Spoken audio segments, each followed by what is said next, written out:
Jonathan gazed out of the side viewport of the nodule ship, captivated by the boundless expanse of space and the luminous stars streaking past him. A moment of contemplation led him to unbuckle himself from his command seat, making his way to the larger frontal viewport. Jabbar joined him, and together they marveled at the countless stars and celestial systems they were rapidly traversing. Space, the final frontier, Jabbar mused. You said it. I don't think any humans have ever ventured this far out, Jonathan replied. Jabbar, pondering the events of the past day, questioned, So, what about these aliens? I mean, they look a lot like us, talk like us, act like space Nazis. Jonathan sighed. I wish I had all the answers. I mean, I have theories, but I think we've got bigger things to worry about than a history lesson. Well, it's going to be a long trip.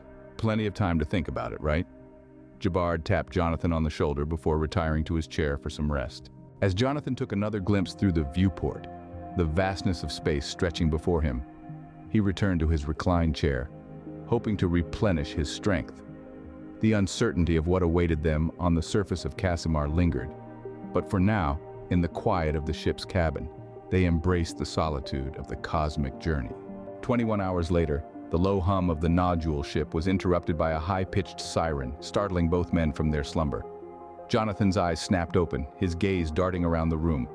Jabbar, too, awoke in a state of mild panic, their senses heightened by the blaring noise. Amid the disquiet, the ship's computer, Compatile 11, issued a warning. Commander, 9 nodules approaching, Compatile 11 announced. A wave of fear washed over Jonathan and Jabbar. Guess those Zen guys got the memo their boys didn't report in, Jabbar quipped. Concerned, Jonathan turned to the ship's computer. Compatile, can we outrun them? Negative, Commander, Compatile 11 replied. Well, that's just great. So what do we do? Jabbar voiced his frustration. As anxiety lingered, Compatile 11 interrupted with news of an incoming transmission. Nervously, Jonathan and Jabbar exchanged glances. Jonathan, receiving a nod from Jabbar, extended his hand over the screen console to answer the transmission. Locking eyes with Jabbar once more, Jonathan tapped the screen, revealing an angry Zen commander, Matriar. Vero, report in. Wait, who are you? Where is Commander Vero? Matriar demanded. He decided he'd like to extend his vacation on Earth permanently, Jabbar retorted. Jonathan shot Jabbar a glare, and Matriar, angered, demanded an explanation. Who are you? What is the meaning of this? Ignoring Jabbar's remark, Jonathan introduced himself. I'm Jonathan. That's Jabbar. Ignore him. Matriar, unimpressed, ordered, Halt your course and prepare for boarding. Yeah, how about no? Jonathan defiantly responded. Matriar, outraged, ordered, Take aim at the stolen vessel at once. Jonathan? Jabbar desperately questioned. Thinking fast, Jonathan intervened. Wait, don't think you're about to negotiate with me, Earthman, Matriar warned. Jonathan addressed Matriar. Vero was looking for the Partisimar laser implant, right? Well, I've got it, and I'm willing to make a deal. Matriar ordered his men to halt, intrigued but skeptical. You dare bargain with what is ours already? What proof have you that you even possess it? Matriar asked aggressively. Well, I would say to ask Vero, but he's kind of dust right now. You want proof? Scan the ship, Jonathan proposed. Jabbar whispered to Jonathan, I hope you know what you're doing, man. I do too, Jonathan whispered back. Commander, the implant is on the nodule, but it's inside that Earth being, reported a Zen. Matriar, visibly distressed, turned to Jonathan, who challenged him. Do you believe me now? Matriar sighed, conceding, You speak the truth. That implant is ours. What do you propose? Contact your leader. Tell him I'll deliver the implant myself, to him in exchange for the release of Lelina.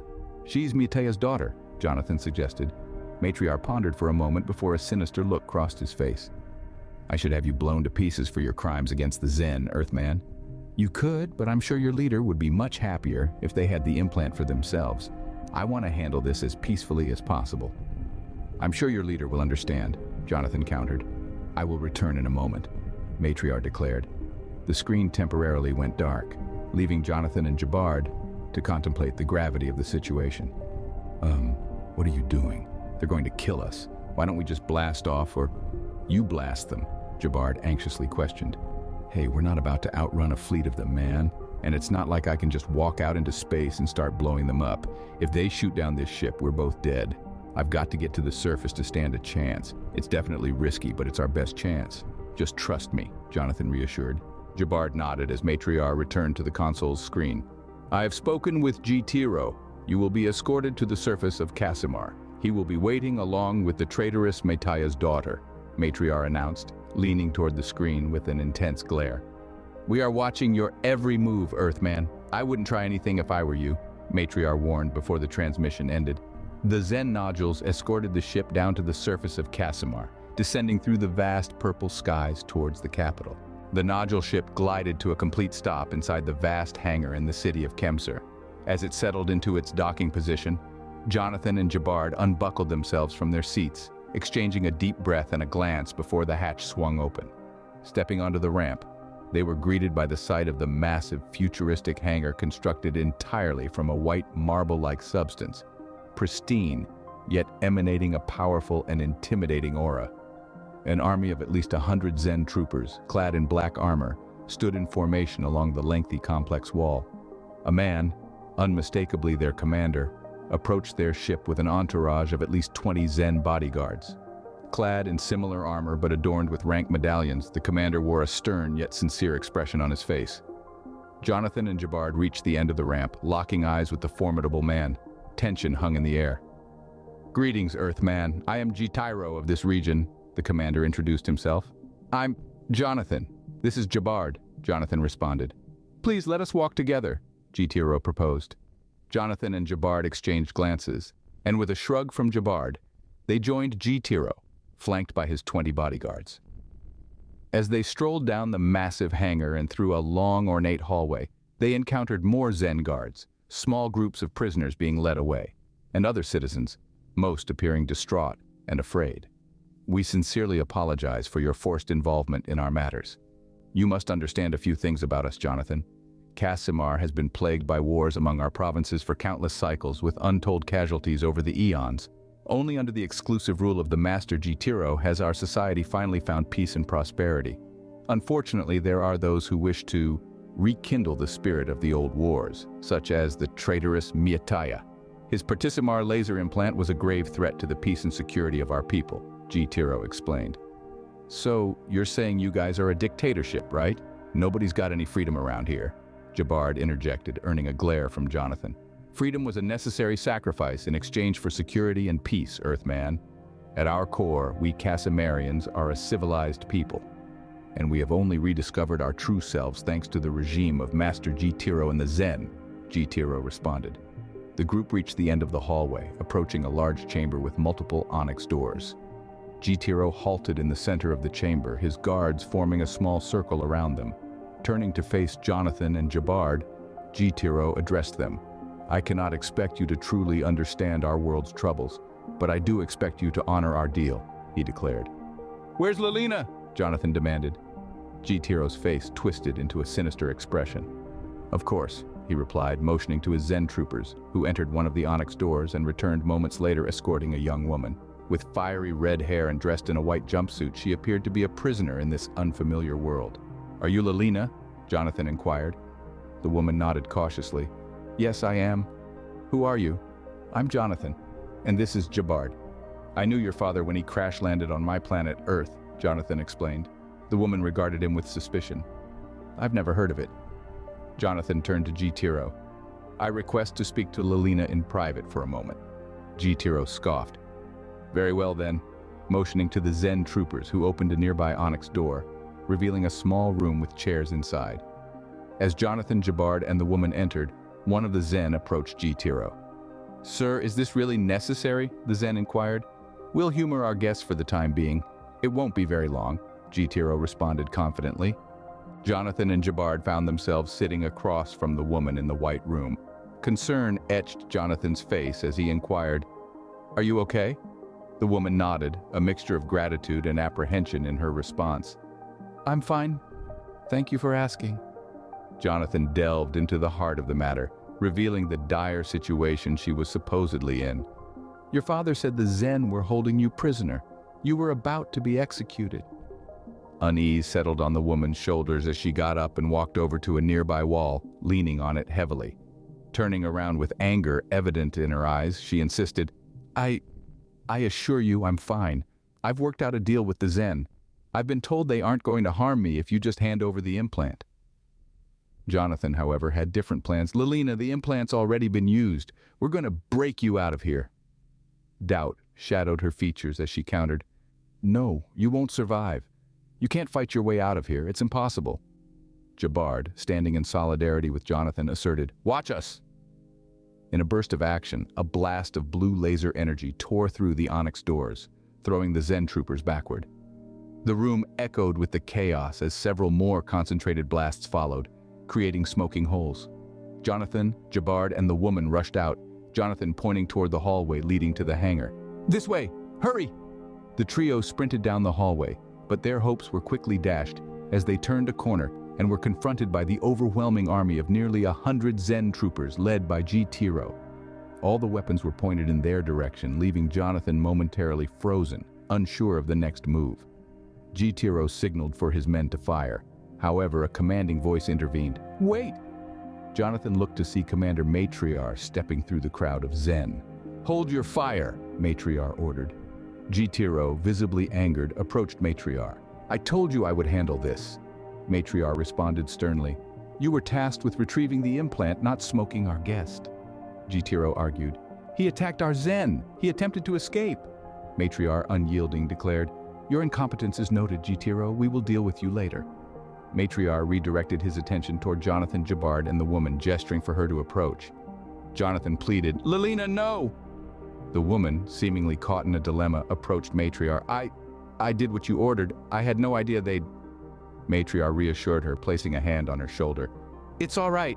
It's not your fault. You did well. Suddenly, a blade shot out from Matriar's other arm, piercing the woman through the chest.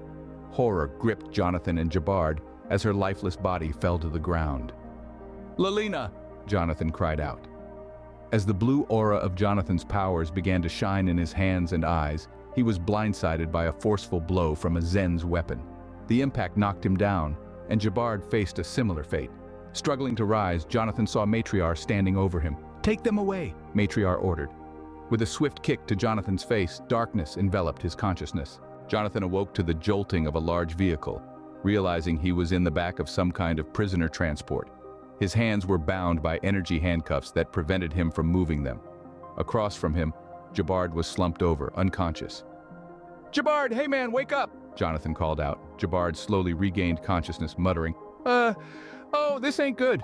I can't use my powers. These cuffs, I can't move my hands, Jonathan explained. Funny they didn't do the same to me. Guess they figured I'm pretty useless, Jabard remarked. Jonathan gave Jabard a funny look, to which Jabard responded, Hey, knock it off. I didn't say nothing, Jonathan shrugged. Can't believe he just killed Lelina, Jabard said, his voice filled with disbelief. That wasn't Lelina, Jabard. It couldn't have been. They figured out what we were up to and tried to trick us. She was probably a prisoner they made a deal with. Probably for her freedom too, Jonathan explained. Guess she's free, just not the way she wanted, Jabard muttered. As the vehicle landed, several Zen guards opened the hatch and ordered them out. Jonathan and Jabard were forced out and saw a massive complex, presumably a prison. The Zen escorted them down prison hallways, passing by cells with blue force fields holding numerous prisoners clad in white jumpsuits. Eventually, they reached a cell with a single dark-haired young woman inside. Out! Commanded a Zen as they deactivated the force field and shoved Jonathan and Jabard inside. The force field was reactivated, leaving them alone with the woman who seemed startled by their presence. And you are? She inquired. I'm Jonathan. This is Jabard. We're from Earth, Jonathan introduced. The woman identified herself as Lelina, leaving Jonathan and Jabard astonished yet glad. So you are alive, Jabard exclaimed. For now, yes. What are you doing here? Lelina asked. Your father, Mitaya, crash-landed on my planet. He asked me to come to Casimar and try to save you, Jonathan explained. My father asked, Wait, where is he? Lelina questioned. He's dead, Lelina. I'm so sorry. The Zen killed him after he crash-landed on Earth, Jonathan delivered the heartbreaking news. Lelina stumbled backward, devastated, and started sobbing. Jonathan went over to comfort her, saying, He was a good man. He was, Lelina acknowledged, looking at Jonathan. He's the only family I had left. He's all I had to hold on to. You can't give up hope, Lelina. You can't let his sacrifice be for nothing.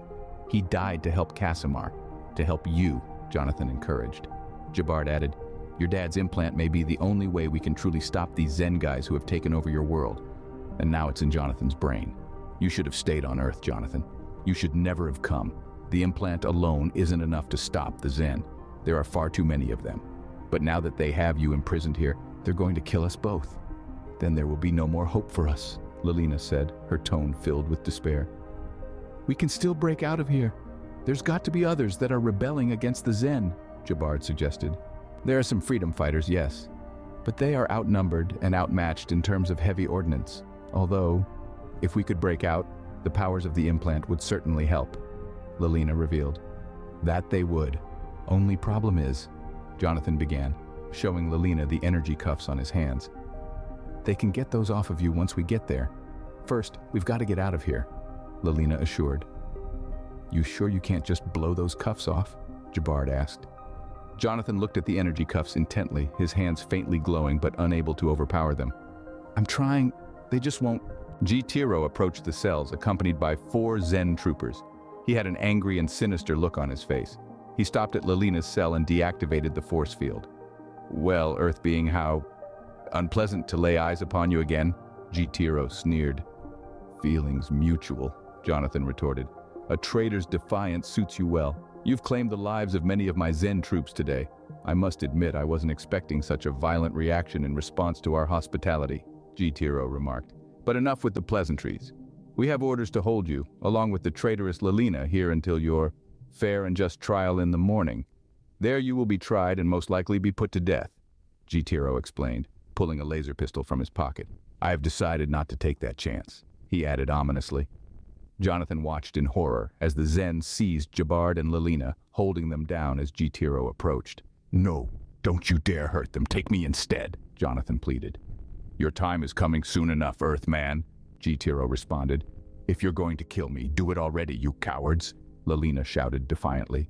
Jonathan, do something, Jabard urged. Another Zen approached G-Tiro. Sir, we're breaking protocol. What about Master G-Tiro's orders? G-Tiro brushed off this concern, saying, I'm ending this here, and now. Jonathan desperately tried to find a solution, focusing intently as his hands started to glow with a greater blue aura, his eyes turning as well. G-Tiro aimed his pistol towards Lelina's head, and Jonathan's hands and eyes flashed with a bright white laser energy, shattering his cuffs and engulfing his body. He transformed into LASARMAN, unleashing a flurry of laser blasts that incinerated the Zen troopers and burned G-Tiro to ashes. As the chaos settled, LASARMAN returned to human form, collapsing to his knees. Jabard rushed over, shaking him by the shoulders. I knew you had it in you, Jabard exclaimed. Thanks, man. I did too, Jonathan replied. Lelina approached them, amazed and horrified at what she had witnessed. Jabard helped Jonathan stand up as she spoke. Maybe we'll stand a chance after all, Lelina said. I think so, Jonathan agreed. An alarm blared with ear-piercing sirens. We'd better get out of here, Jonathan suggested. Lelina and Jabard nodded as the three sprinted down the prison hallway.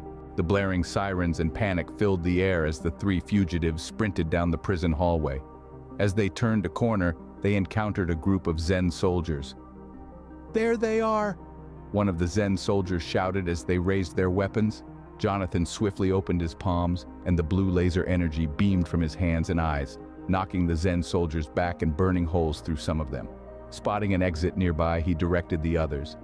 This way, Jonathan called out. Jabard and Lelina followed him as they neared a large door.